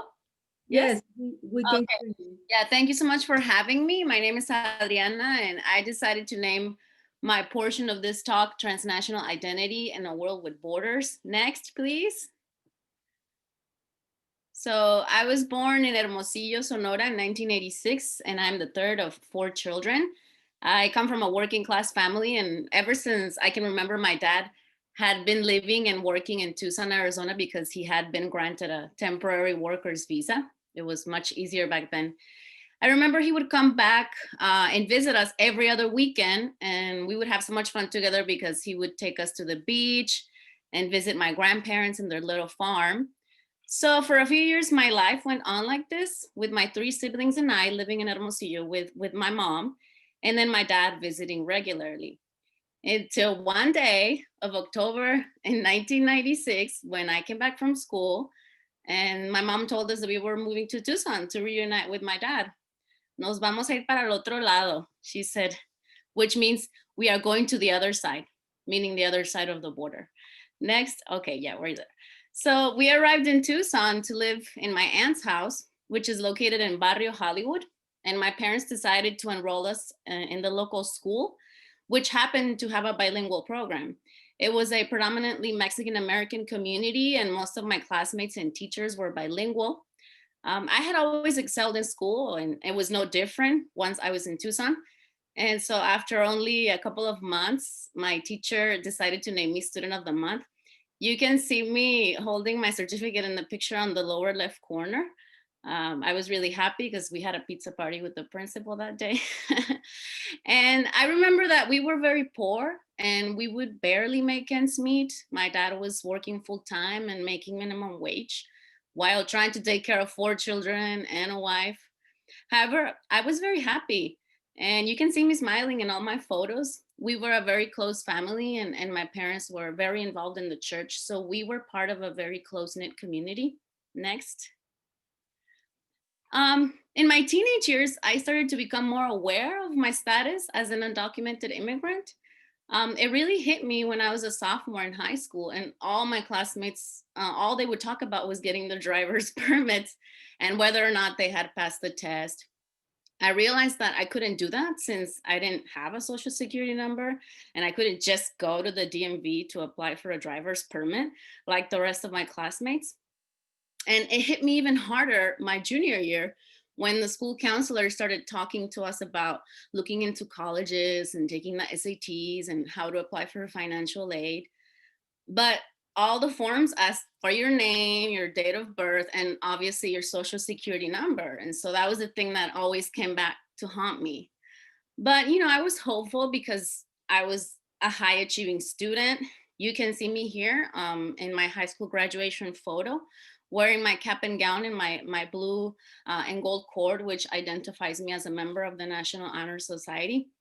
So I thought that since I was good, well then, you know, good things would surely come my way. I graduated from high school at the top of my class and decided to enroll at Pima Community College because it was more affordable. And so then I hope to later transfer those credits to a state university within Arizona to complete a bachelor's program. Next.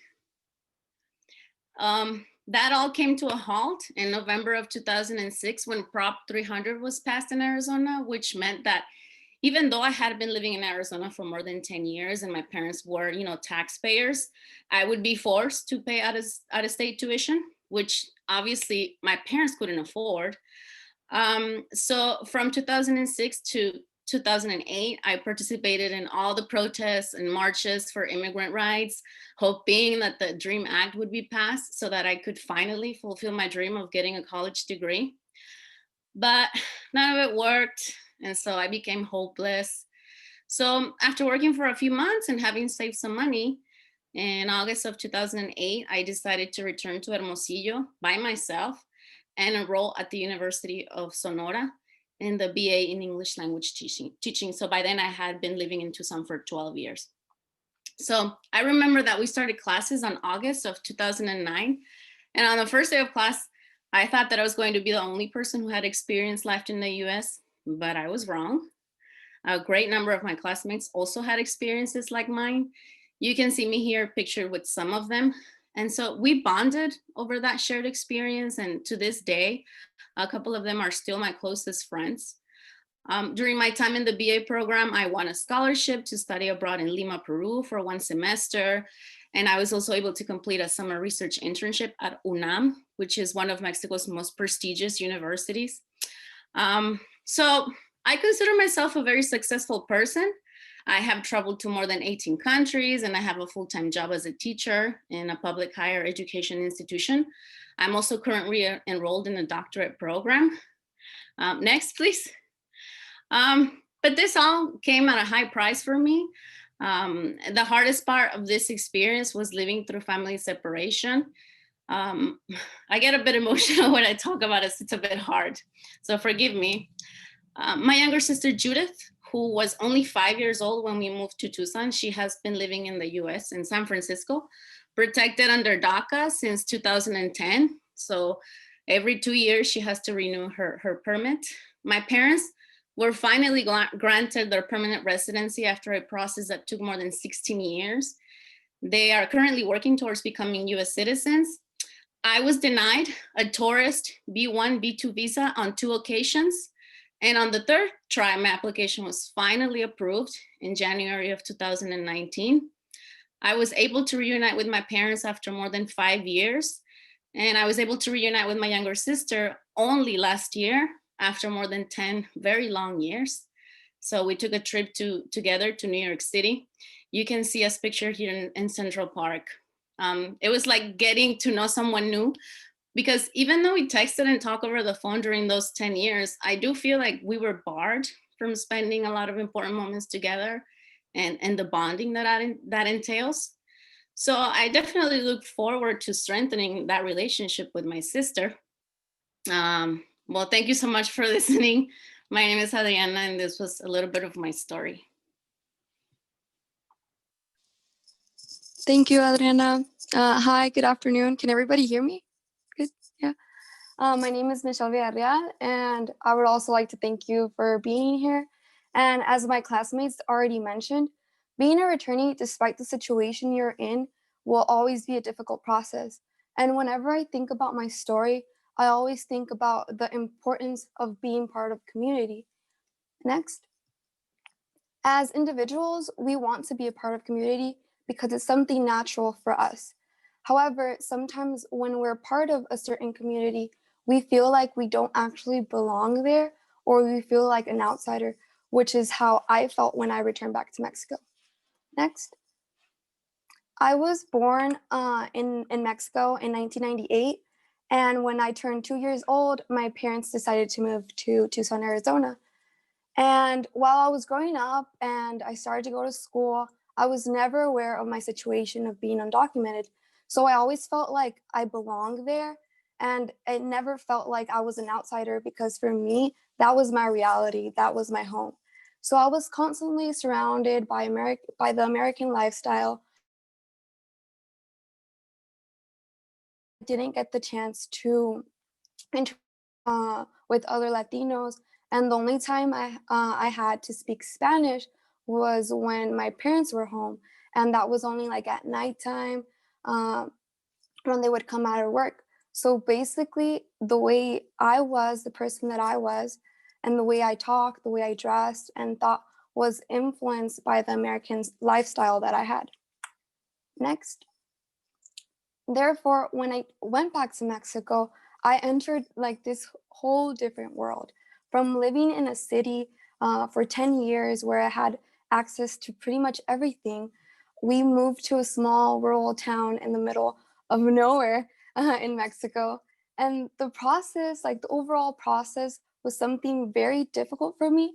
But what impacted me the most was that I had to force that side of me, my American side, to completely disappear in order to feel like I was part of that particular community that I was living in.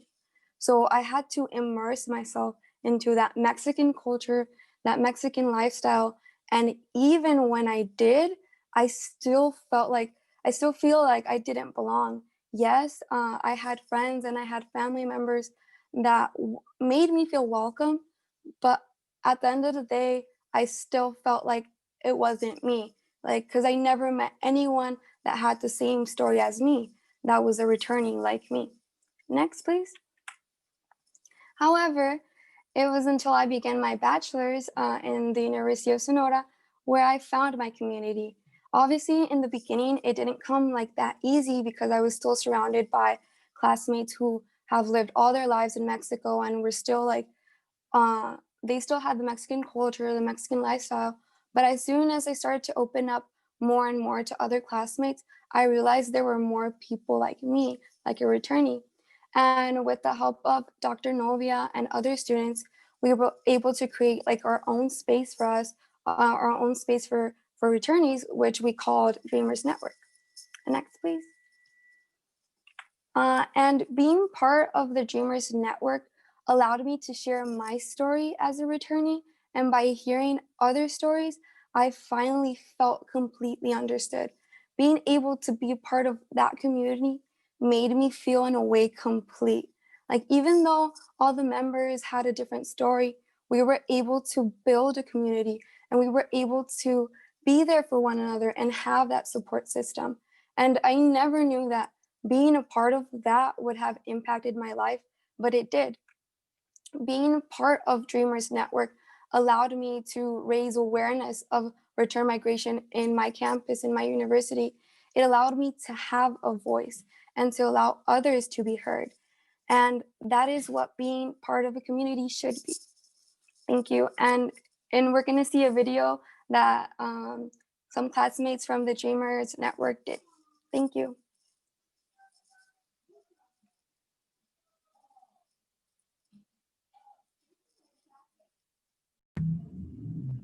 We are not able to hear the video. I think there's like an option that you need to choose to be able to project, but also able to share the audio. What, Nadia? Were you able to listen? No, I'm not able to listen. I think there's an option in Zoom that you need to choose to be able to not only to project the video, but also that we are able to listen the video. So if you tap on it.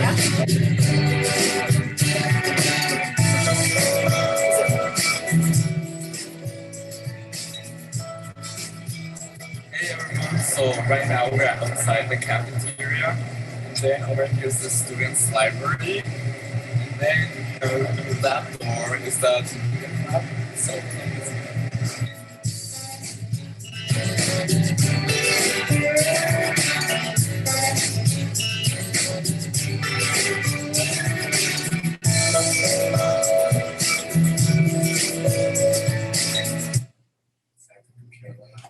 students coming to their homeworks, presentations, other school activities.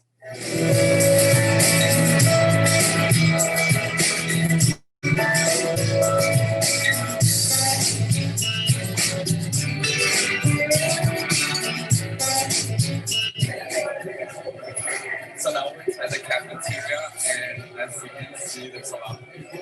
And it's usually open from Monday to Friday from 7 to 6 p.m. And the prices are really affordable for us students.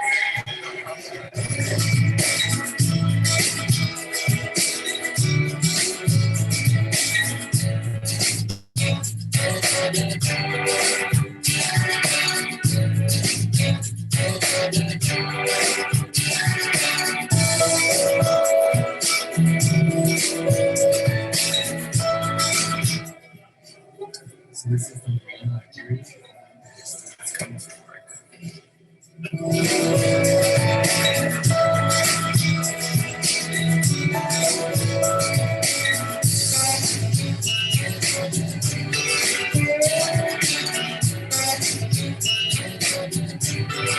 This was one of the first buildings of the University of Sonora, which is now the Department of Linguistics.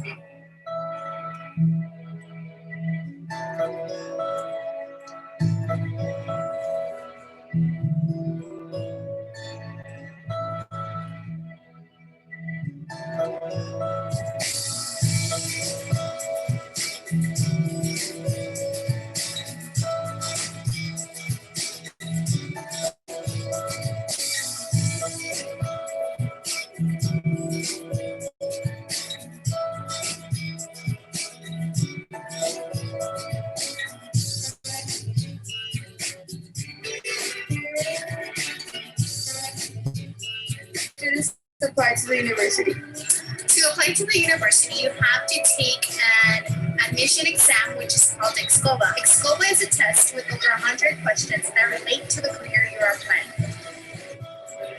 So how's housing? Well, here, compared to the US, we don't have students dorms. Actually, people live with their parents, with their cousins, friends, or rent by themselves. The university counts with 46 bachelor's degrees, 7 specialties, and 21 master's degrees. Unlike the university in the US, the University of Sonora offers really affordable tuition, which the price is around 1,000 to 2,000 pesos, and also offers students with really good grades a tuition discount. So this is a quick tour of the university. I hope that you consider this in your university studies. And we are a group of people who live in the United States and currently study here. So if you have any questions, feel free to ask. We will be happy to answer.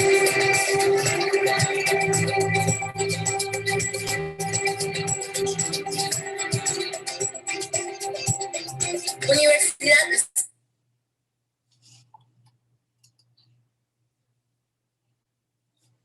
Okay. Dr. Nolvia, Magita, Michelle, and Adriana, and also Dr. Gloria. I have the pleasure and the opportunity to meet all of you a couple of times when I bring students from the US to Sonora. And always to listen to your stories is a very powerful way to also remind myself and others that as a Mexicanos and Mexicanas, we need to recognize and embrace how diverse and beautiful is our country, and also all the challenges that many of us are facing when we are back and forth, about how the sense of family and community is a strength in our culture, and we need to continue nourish and feed each other and support each other. So there's a question in the Q&A chat. I will invite you to feel free to respond because we are over time, but we didn't want to cut because it was all of you and your presentation, it was very powerful. So feel free to answer those question and answers. My final remarks for this webinar, for those that they attend this webinar is, this is just, in 2 hours, it's just a little taste of how beautiful and diverse is Mexico and how we need to continue connecting each other to recognize our diversity in a way that many times breaking stereotypes and misassumptions across borders or between cultures. It's also because we are not giving ourselves the opportunity to open our minds and our hearts. So I invite you to do that, not because I don't believe that you are not doing it. It's just a kind of recordatorio, a reminder from my perspective. Myself, since I moved to the US, I've been a struggle in having a self-transformation about my identity. And seeing my 2 boys growing in a different country where I was raised, born, and went to school, it's also a different way to see and the beauty of mixing different cultures and different language and different accents. So thank you so much for sharing your research, your initiatives, and all the things that you are doing in Sonora and across different countries. And congratulations to the 2 professors and of course the 3 students, because even you are facing so many challenges, you are a really great ambassadors of the diversity, not only of Mexico, but also an identity. And the way that you are embracing that identity is also a superpower. So thank you so much. And I really want to give the last minutes to my colleague Dan to close this webinar. And thank you everyone for stay tuned until the last minute. Thank you so much, all the panelists, all the students, all the professors, the consul, everybody for sharing their stories and the reality of the borderlands. And I think this is a story that not many people, even in Arizona, hear about or know about. So thank you so much for sharing your stories with us. And please stay tuned for more of this valuable information in the future. We hope to highlight these issues just like the ones we did today. So please join us in November for more stories. And if you want to contact any of these students, I'm sure we can work together to contact everybody that's on this panel. And if you had some extra questions, we can connect them with you all. We are supported by the student services fee. We will be sending everybody an evaluation that hopefully we can share to all the panelists as well. So thank you very much and have a great day. Thank you.